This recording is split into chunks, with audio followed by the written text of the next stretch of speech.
Syarat pertama untuk kita bisa mencintainya adalah menerima kehadirannya. Kata Syekh Abdul Qadir Jailani, betapa sangat beruntung kalian jika bersesuaian kehendakmu dengan kehendak Allah, terus kalian mencintainya. Tetapi ingatlah, engkau yang telah mengaku mencintai Allah, ada banyak syarat di sana. Di antara syarat mencintainya adalah Allah terasa lebih selaras dalam hatimu dari selain dirimu. Di antara syarat yang lain, hendaknya engkau tidak tenteram dan bergantung kepada selain Allah. Kemudian syarat selanjutnya, engkau gembira mesra bersamanya, tidak takut apapun saat bersamanya. Bila kecintaan pada Allah bersemayam di kalbu seorang hamba, ia senantiasa akan serba mesra bersamanya dan membenci apa yang mengganggunya. Jadi kata Syekh Abdul Qadir Jailani, ada syaratnya. Mengapa sih kok Pak saya jatuh cinta pada Allah itu sulit? Lebih mudah jatuh cinta pada yang lain, jatuh cinta pada idol-idol yang lain lebih mudah, kok sama Allah sulit. Mungkin karena kita belum memenuhi syaratnya. Yang saya ringkas dengan satu kalimat, menerima hadirnya. Jadi menerima hadirnya Allah itu kalau bahasanya Syekh Abdul Qadir Jailani, selaras, kita sesuaikan keinginan kita dengan keinginannya Allah. Nah, kita cocokkan. Ini biasanya orang kalau sudah cinta otomatis ini terjadi. Tapi kalau belum cinta itu kan harus dicocokkan dulu. Persis seperti kalian misalnya sedang ngejar-ngejar siapa dalam rangka nembak misalnya, itu kan kalian menyesuaikan ritme dengan dia yang kalian kejar. Dia biasanya sukanya misalnya makan di warung mana, itu kan kalian ikut ke warung situ. Atau dia senengannya apa, kalian juga ikut begitu. Dalam rangka apa? Menyelaraskan ritmenya, biar nanti kita nyambung. Kalian misalnya ingin mencintai orang tua atau dicintai orang tua, itu kan kalian ambil strategi apa saja harus saya lakukan yang membuat orang tua senang. Nah, itu namanya menyelaraskan. Nah, pada Allah juga begitu. Yuk kita selaraskan bahwa keinginannya Allah itulah keinginanku. Awalnya agak maksa memang, karena kita belum ada di level cinta, kita masih ada di level kewajiban dan kebutuhan.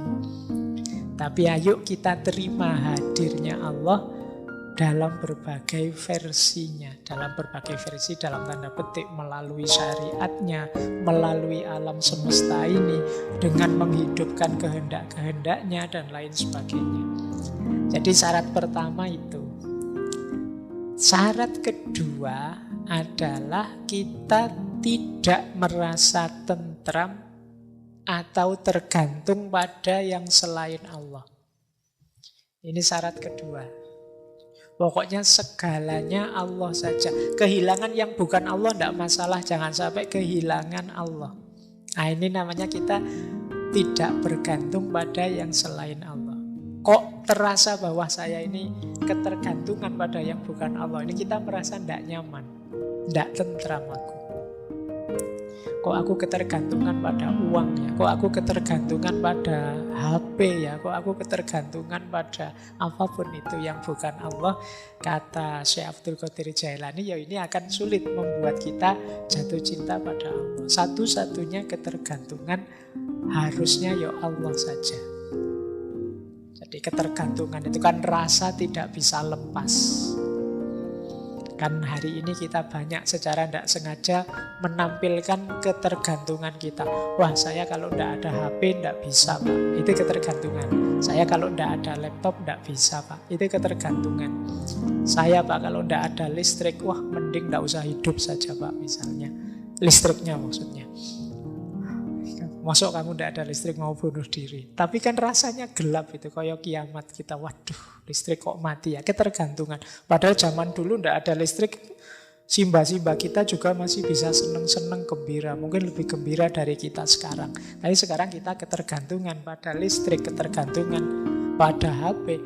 Zaman saya masih ngalami tidak ada HP. Masih ngalami telepon. Saya masih ngalami telepon itu saja barang mewah yang luar biasa, tidak semua orang punya. Dan teknologi berkembang begitu pesatnya, di titik kita hari ini ketergantungan dengan telepon genggam. HP itu pun harus cerdas, kita namai smartphone. Itu pun sehingga kadang-kadang smartphone-nya lebih cerdas dari orangnya. Kualitasnya HP kita itu kan berkali lipat dari kita. Kita kalah cerdas, kita kalah soleh. HP kita sering ngaji, kita tidak pernah ngaji. Iya kan?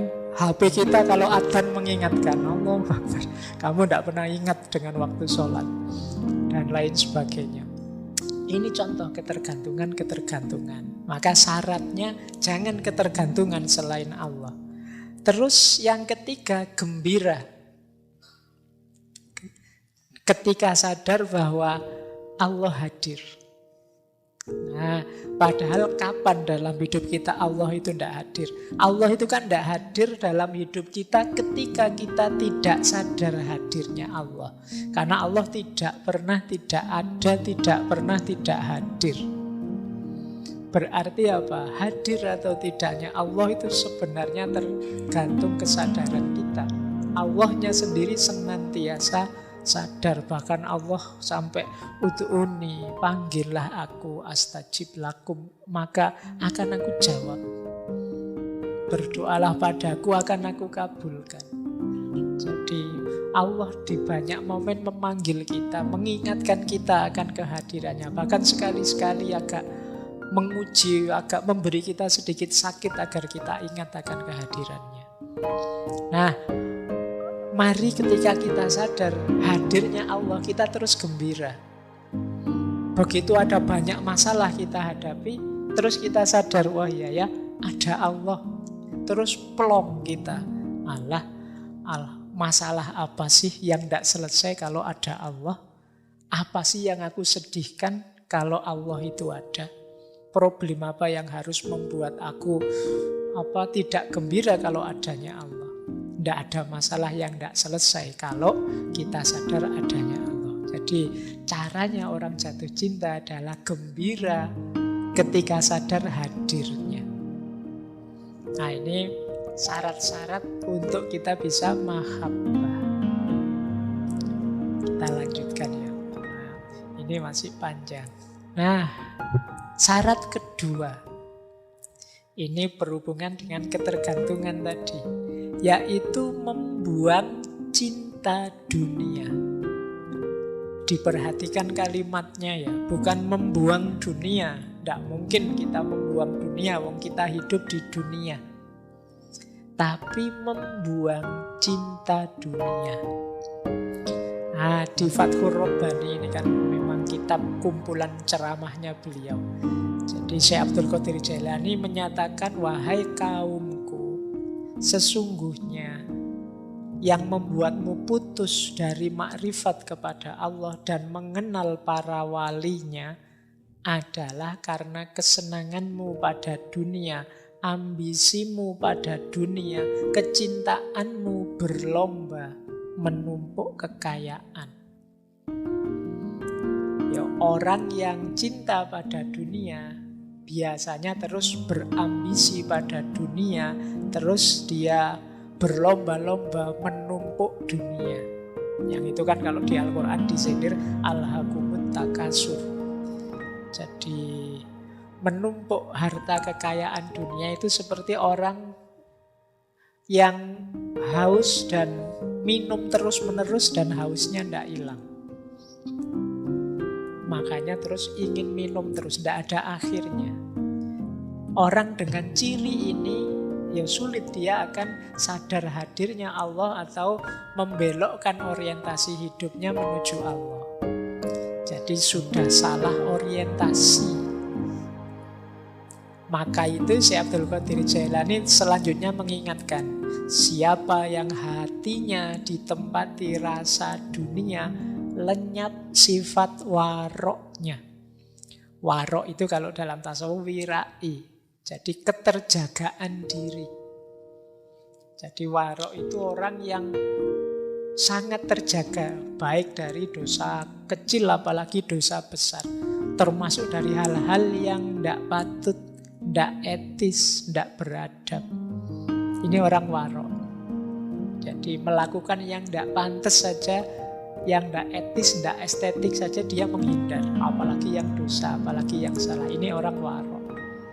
Jadi orang yang menjaga kehormatannya. Nah, orang itu bisa wirai kalau dia tidak cinta dunia. Begitu dia cinta dunia, biasanya daya waroknya hilang. Daya penjagaan dirinya longgar. Cenderung kemudian jadi permisif. Yang penting enak, yang penting untung, yang penting nyaman. Ini kan yang ditawarkan oleh dunia semua. Nah, jadi kata Syekh Abdul Qadir Jailani, orang yang cinta dunia, lenyaplah waroknya. Bahkan yang tinggal hanyalah antara halal dan haram saja. Asal halal tidak apa-apa loh. Ini halal kan Pak, kan kita sering begitu. Berhenti di halal haram saja. Ya halal haram itu standar minimal. Kalau di agama ini kan aspek hukum. Di atas itu masih ada moral, masih ada etik. Bahkan di atas itu ada pantas, tidak pantas, estetik. Orang yang hanya selesai di level halal haram, ya kurang jauh mainnya. Jadi kalau hanya itu saja, halal haram saja, mana dalil halalnya, mana dalil haramnya. Kalau hanya di titik ini saja, kurang luas, kurang jauh. Ya ndak keliru, tapi kurang banyak. Misalnya kalian sholat itu, kalau laki-laki yang mazhab Syafi'i, dari pusar sampai lutut. Loh itu kan kalau kalian sholat pakai sarung terus cingkrang saja, yang penting udelnya ditutupi, dengkulnya ditutupi sampai dengkul itu saja. Jadi kalian pakai short itu yang celana pendek potongan itu, tidak pakai atasan juga tidak apa-apa. Loh itu kan halal. Itu kan boleh, memang auratnya itu. Terus kalian berangkat ke masjid pakai gitu, baris paling depan. Kalau orang negur, kamu sholat kok begitu? Loh kan auratnya cuma udel sampai dengkul. Ini sudah ketutup, berarti boleh dong. Iya. Kita tidak bisa marah pada dia, memang hukumnya begitu. Tapi kan di level lebih tinggi mungkin etika, level lebih tinggi lagi mungkin norma adat, kepantasan, bahkan nilai estetik. Pakai sarung pun, nutup pun, itu kalau tidak estetik kan juga berhubungan dengan ifah dan warok tadi, kehormatan diri. Jadi makanya kalau yang seperti ini biasanya sulit untuk sampai pada terminal mahabbah, cinta pada Allah. Apalagi hanya berhenti di halal haram. Biasanya yang berhenti di halal haram stuck di situ, kaku di situ. Bukan berarti boleh nabrak halal haram. Nah, bukan nabrak, melampaui. Melampaui itu jangan sekedar halal haram dong hitungannya. Harus lebih panjang dari itu. Nah ini cara memahaminya seperti itu yang disampaikan Syekh Abdul Qadir Jailani ini. Akibatnya apa sih kalau orang yang semacam ini dia lenyap rasa malunya di hadapan Tuhan. Tidak sadar Tuhan mengawasinya. Enggan muraqabah. Muraqabah itu rasa selalu diawasi oleh Allah. Itu namanya muraqabah. Kita sering tidak sadar Allah itu mengawasi kita terus. Orang yang sadar terus diawasi Allah berarti orang yang mampu bermuraqabah. Yang kayak tadi misalnya yang sholat hanya dengan pakai celana pendek tadi, itu kan bahasa kita kasarnya opo ndak malu. Ndak sadar bahwa Allah itu melihat. Oh enggak Bapak, saya yang kayak gitu pas sholat sendirian di kamar, jadi enggak ada siapa-siapa. Iya, tapi kan Allah melihat kita terus. Wong di hadapan orang biasa yang mungkin lebih tinggi dari kita, mungkin orang tua kita, guru kita, mungkin dosen kita kan malu begitu, apalagi di hadapan Allah. Nah, rasa malu di hadapan Allah itu nanti mendukung yang wirai tadi, membuat kita terjaga. Ini nanti akan jadi syarat munculnya rasa cinta kepada Allah. Kalau kita merasa diawasi terus oleh Allah, ya lama-lama rasa cinta pada Allah itu tumbuh. Orang Jawa kan bilang tresno itu jalaran saka kulino. Ya, kayak teman-teman itu mungkin ada yang suka berorganisasi ya, yang awal-awal berorganisasi sih biasa, tapi karena sering mengawasi, sering saling melihat, lama-lama jatuh cinta. Nah, kalau kita juga begitu, kalau ada kesan rasa selalu mengawasi dan kita sadar Allah juga mengawasi kita terus, kemungkinan akan lahir cinta. Itu seperti hadisnya ihsan itu loh, anta budallaha ka'annaka tarahu wa in lam takun tarahu fa innahu yaraka. Allah melihatmu dan aku juga merasa seperti di hadapan Allah. Loh, lihat-lihatan itu kan lama-lama ya bisa jatuh cinta. Kalau tidak percaya boleh praktek. Kalau kamu ingin yang kamu kejar bisa jatuh cinta padamu, tampillah sering-sering di depan dia. Ya, nanti lama-lama mungkin bisa tampak oleh dia bahwa ada dikit-dikit bagian dari dirimu yang menarik. Jadi entah apanya itu. Mungkin satu ketika ada pernyataan, wah baru sadar aku kamu menarik misalnya. Kapan aku menarik? Kalau kamu tidak beredar di depanku. Oke, kita lanjutkan. Terus, ini satu kalimat yang menurut saya menarik dalam Fathur Rabbani itu tentang cinta dunia. Di antara manusia ada orang yang menguasai harta dunia tapi dia tidak mencintainya. Oh, ini orang hebat. Makanya tadi saya bilang memiliki dunia tidak masalah, asal jangan cinta dunia. Kata Syekh Abdul Qadir Jailani, ia memiliki tapi tidak dikuasai. Harta menyukainya, kan ada orang itu kalau kerja jodoh sekali, cepat sekali kaya, itu namanya dia disukai oleh harta. Tapi dia tidak mencintainya. Tidak eman, tidak pelit, kehilangan pun tidak masalah kalau itu harta. Dunia melayaninya tapi dia tidak mau melayani dunia. Yang dia layani hanya Allah saja. Dia mampu siap menyingkirkan dunia, tapi dunia tidak mampu menyingkirkan dia. Teramat terpaut hatinya kepada Allah sehingga dunia tidak pernah mampu mencelakakannya. Ia rela mengeluarkan dunia dan dunia tidak mampu mengeluarkan dirinya. Jadi ini dibalik, dunia yang jatuh cinta sama kita. Dunia yang ngerayu terus. Dunia itu kan sering dianggap godaan. Sering banyak orang tertipu oleh rayuannya dunia. Ya, dunia merayu kita terus tapi kita tidak tergoda.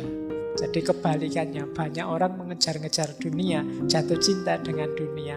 Tapi orang yang mencintai Allah itu dia tidak mempan dirayu. Oh, ini orang mahal yang seperti ini. Jarang orang bisa begini. Biasanya godaan dunia itu sangat mengganggu kita. Jadi orang-orang yang mencintai Allah tidak. Kehilangan dunia tidak masalah. Yang penting jangan kehilangan Allah. Baik, kita lanjut. Ada cerita di Fathur Rabbani itu, terus ada orang tanya pada Syekh Abdul Qadir Jailani, bagaimana kalau aku sudah terlanjur cinta dunia? Karena sejak awal kita ini kan memang dibiasakan untuk tergantung pada banyak hal yang duniawi. Nah, ini kan kita terlanjur cinta dunia. Syekh Abdul Qadir Jailani menjawab, wahai orang yang bertanya, wahai peminta, jika engkau menatap sesuatu dengan mata hatimu sampai batas keburukan dunia, tentu engkau mampu mengeluarkan dunia dari hati. Tetapi jika engkau menatap dunia hanya menggunakan mata kepala, tentu tertipu oleh warna-warni yang menghias keburukannya. Sudah barang tentu engkau tidak akan pernah mampu mengusir dunia dari hati dan berzuhud di dunia. Padahal dia membunuhmu seperti para pembunuh. Perangilah nafsumu sampai benar-benar tentram. Jika engkau merasa tentram, niscaya engkau akan mampu melihat aib dunia dan mampu menerapkan zuhud di sana. Jadi ini nasihatnya Syekh Abdul Qadir Jailani, biar kita tidak tertipu oleh dunia, tidak jatuh cinta dengan dunia, ayo kita membacanya lebih dalam. Jangan hanya dilihat penampilan dunia saja, karena penampilannya dunia itu sering menipu. Kebaikan, keindahan apapun yang duniawi itu pada akhirnya akan susut, pada akhirnya akan lapuk. Tidak ada yang tahan lama. Apakah itu kecantikan, apakah itu kekayaan, harga, jumlah, apakah itu jabatan, tidak ada yang hakiki. Dalam keindahan dunia bertaburan keburukan-keburukannya kalau kita mau membaca lebih dalam.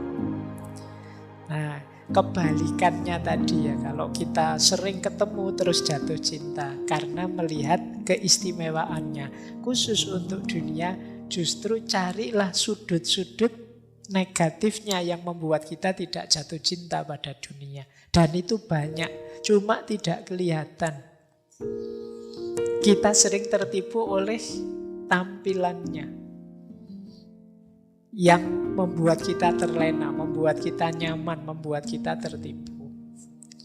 Nah, jadi ya ini tips dari Syekh Abdul Qadir Jailani ini. Enak ya kalau saya ceramahkan begini, cuma kalau dijalankan ya wallahu a'lam. Lancar ngomongnya, menjalankannya itu puyeng. Jadi yang penting itu deh, dijaga. Ayo latihan tidak jatuh cinta dengan dunia. Paling tidak begini, seandainya kita lepas hal apapun dari dunia, jangan kita putus asa sampai segitunya. Seandainya kita menginginkan sesuatu yang duniawi, jangan sampai kita begitu ambisinya. Itu saja dulu sudah luar biasa. Karena orang itu punya kecenderungan kalau bercita-cita sesuatu yang duniawi itu seolah-olah kalau itu diperoleh terus hidup kita pasti beres. Padahal manusia itu keinginannya tidak pernah ada kata berhenti.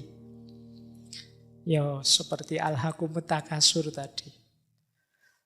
Ya kayak teman-teman yang sekarang jatuh cinta dengan siapa, dikejar sampai mati-matian. Percayalah nanti kalau sudah nembak diterima terus jadi, itu rasanya sudah berbeda daripada waktu ngejar.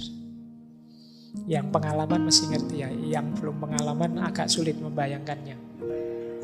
Yang belum pengalaman itu masih berpikirnya pokoknya Pak, kalau tidak dia mending aku mati saja, kalau tidak dia mending, mesti masih begitu. Tidak sadar bahwa kalau target-target duniawi itu tidak ada yang sempurna. Dia fana, dia pasti lapuk, layu, hancur di level apapun. Termasuk rasa cinta yang duniawi. Pasti akan semakin menyusut. Beda dengan cinta kita kepada Allah. Nah, tadi sudah syarat-syaratnya, sekarang sifat-sifatnya. Orang yang mencintai menurut Syekh Abdul Qadir Jailani ada beberapa karakter. Kalau teman-teman ingin tahu saya ini sudah cinta apa belum, yang pertama ciri paling mudah adalah selalu ingin dekat, selalu ingin bersama.